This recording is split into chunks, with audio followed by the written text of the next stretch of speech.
মধ্য ইউরোপের দেশ চেক প্রজাতন্ত্রের আকাশে ভেসে বেড়াচ্ছে রং বেরঙের বেলুন। দেশটির রাদেক ক্রালভ শহরে আয়োজন করা হয় হট এয়ার বেলুন উৎসব। আয়োজকরা জানান, চেক প্রজাতন্ত্রের ইতিহাসে এটি সবচেয়ে বড় বেলুন উৎসব।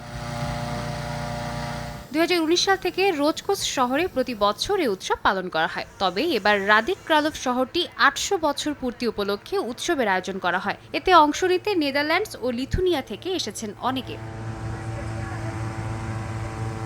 উৎসবে হট এয়ার বেলুন চালকরা তুলে ধরেন নিজেদের অনুভূতি। বলেন, এর মাধ্যমে প্রকৃতির কাছাকাছি যাওয়া যায়।